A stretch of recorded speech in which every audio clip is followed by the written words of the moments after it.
everyone. Life Coach Carissa back with you today to talk about a new topic that I hope you will find helpful as we approach the upcoming Christmas holiday.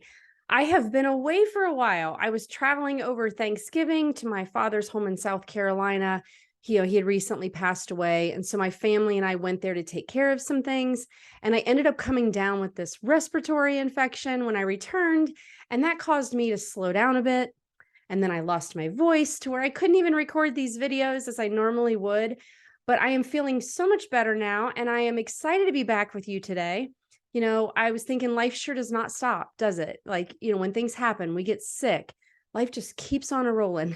And it really makes you appreciate your health that much more when you don't have it for a period of time. I know I sure am grateful to be back, to be feeling better, to have my voice back, and to be able to help others navigate this 50-50 life that we are all living. So what I want to talk to you about today is how to feel better at your family gatherings. I'll be giving you some insight into why so many of us struggle with this, and I'll be giving you some ideas that you can use to make your family gatherings feel a little bit better this year. That is the goal. And this can go beyond just the holiday gatherings. These are tools that can serve you at any time you're at an event with friends or family. So I really hope you'll listen in to, I have quite a few suggestions. So I know some of them will resonate with you that you can use at these events to make your life feel a little bit better.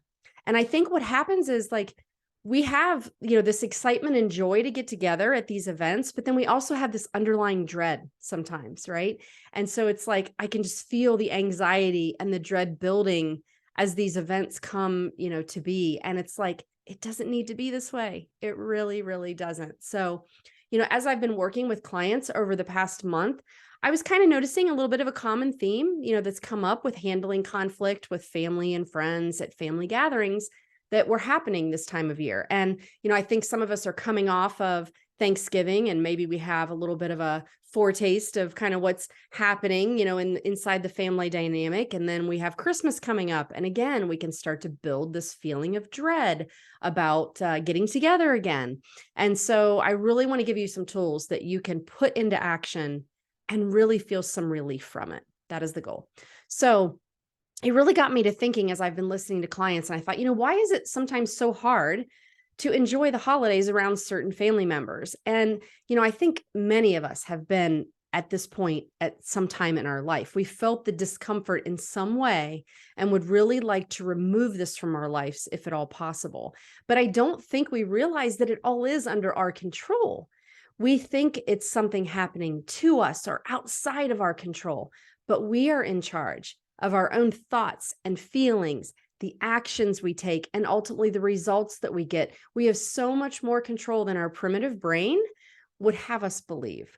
And so I'll hear things like, this is really silly. But you know what? It isn't silly, because this emotional drain sort of happens over and over, and it's so repetitive, and you'll keep repeating the same behaviors time after time until you learn new tools like these ones that I share in coaching sessions. And, you really don't realize how you could change everything for yourself. You think you need other people to change. I'm telling you, you don't. These seemingly silly circumstances can actually be opportunities for growth and evolution for ourselves to become stronger, less emotionally fragile, less annoyed, less sensitive, to tap into our true self and be confident in any environment that we walk into. I just saw a new poll from the American Psychiatric Association found that nearly a third of adults, I think it was 31%, are expected to feel stressed this holiday season, which is up from last year.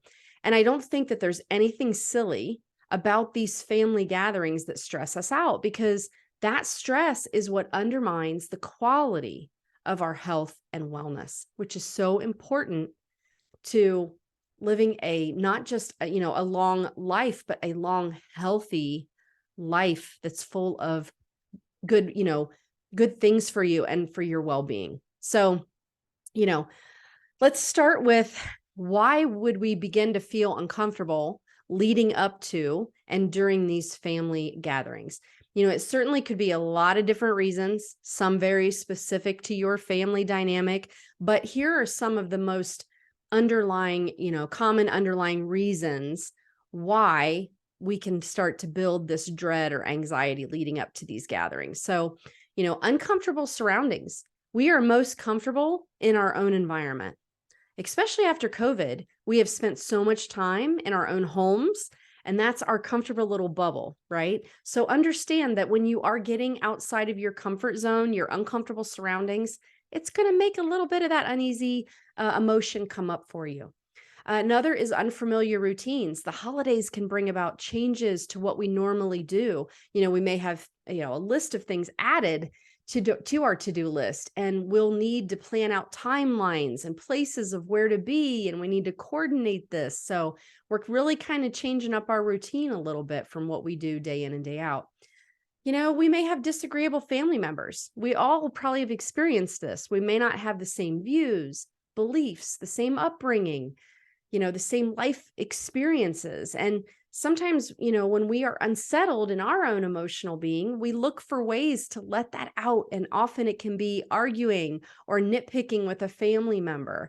So, there's some safety with family that we will always accept each other and forgive each other. And so we may not overstep in ways, that we wouldn't do with less familiar individuals. It could be unhappy memories. Not everyone has a pleasing childhood, and family gatherings and at the holidays can be very real and painful for some individuals. Maybe they weren't loved and cared for. Maybe, they didn't feel the joy of the Christmas holiday. Maybe a sad or tragic event took place around the holidays, or, a family gathering. And this can really be a constant reminder of maybe trauma for some individuals that they experience each and every year. And, maybe they don't know the tools of how to kind of do this work to release themselves from the hold that has on them. So that can be very real for individuals. Feeling stressed out from obligations and errands. We feel like we need to say yes to everyone and everything and be cheerful, but yet inside that doesn't align, with where we are. And so we're sort of forcing this, out of feeling obligation, and we are not honoring what we truly feel inside. And so, we may have all these things we need to do, and it creates more of a hectic schedule.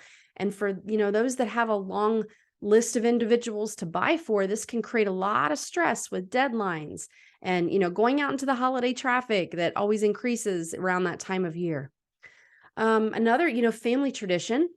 That alone can be very overwhelming. In some families, there are traditions that some family members are not willing to change or even consider changing. And, not everyone may see the appreciation in these traditions. So I think that's an area that can cause some tension.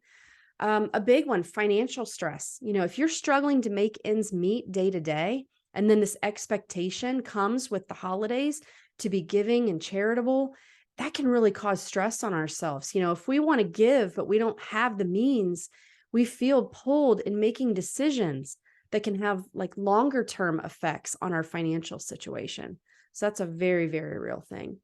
Sometimes family members can just be complicated, right? As families grow larger, you have a variety of personalities, and not everyone may see eye to eye. And so in some cases, it could be like getting together with practically strangers, once a year. And then there's this expectation that we're all just going to get along. So that's just some of the overarching reasons why we may find ourselves not feeling great at our family and friends gatherings. But what I want to share with you is what you can do to help yourself feel better and to not only just survive, but maybe even thrive, at these gatherings. And, I have quite a few ideas how to share with you. I lost count.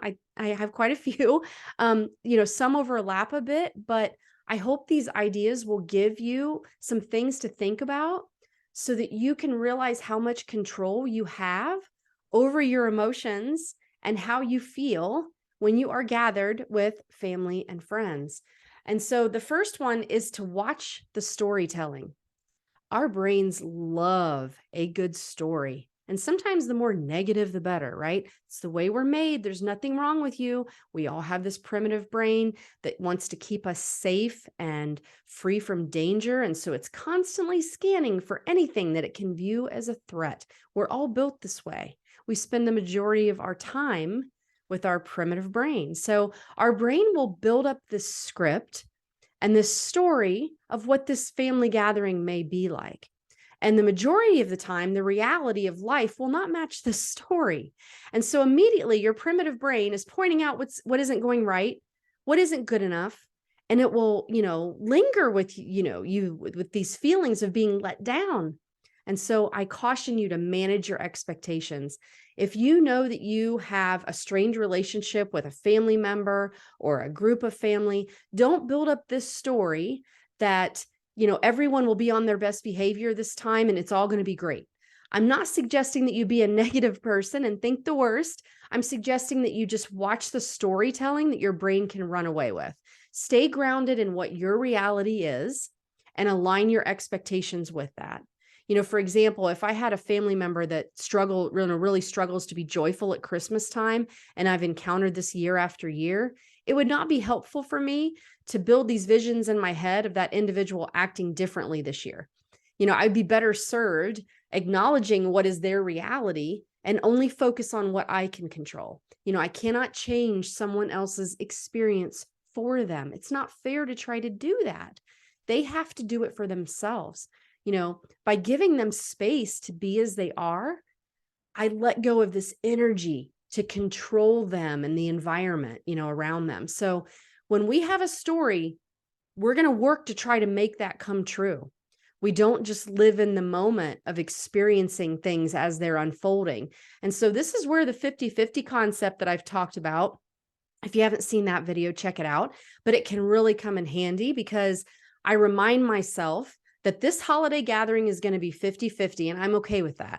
It will contain 50% good and maybe 50% not so good, but that's okay because I'm living the authentic human experience, and I was not promised a life that feels great all the time, even holidays. So, it doesn't mean that anything has gone wrong. One year at Thanksgiving after COVID, we hadn't gotten together for a couple years, and I just didn't know how it would go. But I learned these tools and I practiced this thought ahead of time. I said, Carisa, this Thanksgiving gathering will probably be 50-50, and that's just fine. Things will go right. Things will not go right. I was the host, so, I put all this extra pressure on myself. And just that mindset shift gave me like a calmness, and I was able to, not worry about every little detail, and I was just able to relax more. So that really, really worked for me, the power of the 50-50 concept. Another one, don't expect things of others. I just said this, but you can only control yourself with your own actions. When you have expectations of how others should behave or act or what they should or shouldn't say, you are setting yourself up to be disappointed. We cannot get inside the minds of others to know what they are thinking and feeling and experiencing. But when you place the expectation that you created in your mind, you're creating that opportunity for frustration. Remember the concept of manuals? I did a video on that too. We have an instruction manual for how we want others to behave. And when they don't meet that, we're disappointed. When we can recognize the manuals we have on others, we can begin to let them go, which is a very, very healthy thing to do. So watch your manuals that you have on family members around the holidays. Another one, don't overdo it. Maybe simplicity is the best solution, to keep things simple and light when you have a variety of individuals gathering. Not everyone has the same likes and interests. So what may sound fun to you may not appeal to someone else. Let things be optional so individuals can decide if they want to participate or not. We often have these manuals on ourselves too, and we create these benchmarks that we need to hit this, and then this will be a success. And we can just build up that pressure that we create for ourselves. Another one, people don't like change, I know, but maybe change things up. If you do the same things year after year and you notice that some individuals are always uncomfortable, be willing to think outside the box and plan something different for a change. Human behavior is repetitive. 95% of the time, we use our primitive brain and we go, to what is familiar. So we'll gather in a familiar space and we'll just fall into our old habits and repeat old behaviors. But switching things up just a little bit can create enough of a separation that our brain focuses on these new elements rather than just repeating these old familiar actions. This is one of my favorite approaches. Instead of focusing on all your differences with these individuals, look for what you have in common. The primitive brain will always look for the negative. It requires you to stay mindful and use your intelligent, evolved brain to find areas that you can relate to them. If you disagree with a family member on something, spend some time thinking about where you can both agree and use that as a common ground, as a way to build a connection. And remind your primitive brain that we're not under attack here. There is no threat. Really pay attention to what you're thinking about people, because those thoughts are going to create the feeling you have about them and ultimately what actions you end up taking. Another idea that can be very helpful is to calm your brain down. Say to yourself, this is the part that happens every year. We get all these people together. Uncle Charlie says something that upsets Kunz and Rachel, and they give each other looks and we walk away from each other. You can say to your brain, oh yes, this is the part where this happens and it's all still okay. I use this a lot. Yes, this is the part where my brain wants to stress about the details of planning the party. Of course. Oh yeah, this is the part where grandpa doesn't really like the holidays, and so he would rather not open any presents. Seriously, that one little phrase added to what you're experiencing creates just enough of a separation and a lightness. And I love the power that one little phrase has. So please remember that one and try it out. Oh yeah, of course. This is the part where blank happens, but everything is still okay. It just tells your brain to not go into that negative threat response. Work on your mindset about your family members. If you have someone that you have challenges with, I encourage you to journal all your thoughts about them. Get out all the ugly on paper. Let yourself think and feel all of that in a safe, controlled environment. And then ask yourself what you really want to think about them, what you would like to have, what thoughts you'd like to have about them. What do you want your connection to be with them? And focus on that. What you think about will guide your experience.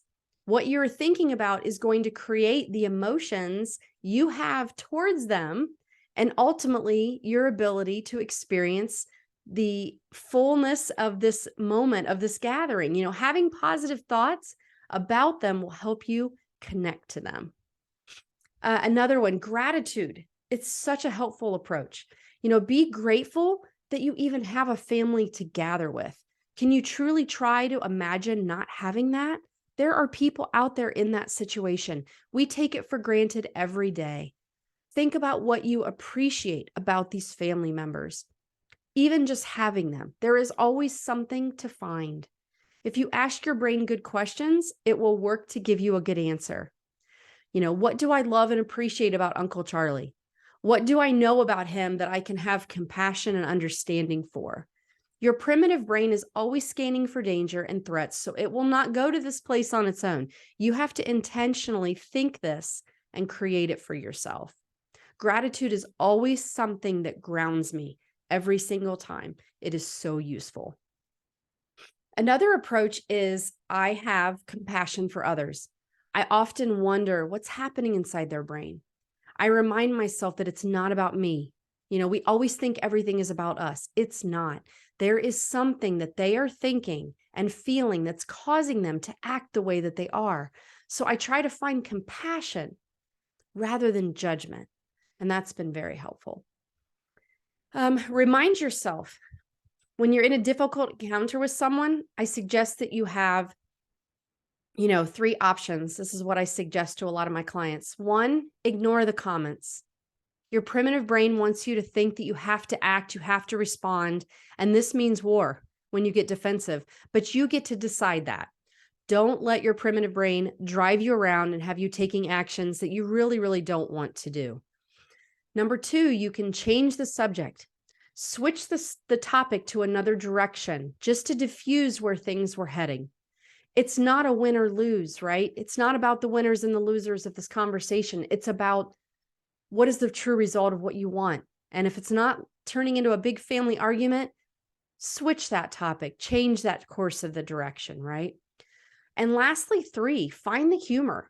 You can find humor in just about anything if you try. So just find a way to bring a lightness or humor into the situation. If somebody doesn't see things the way you are, find a lighthearted approach of way to kind of switch that and bring it over to something humorous, right?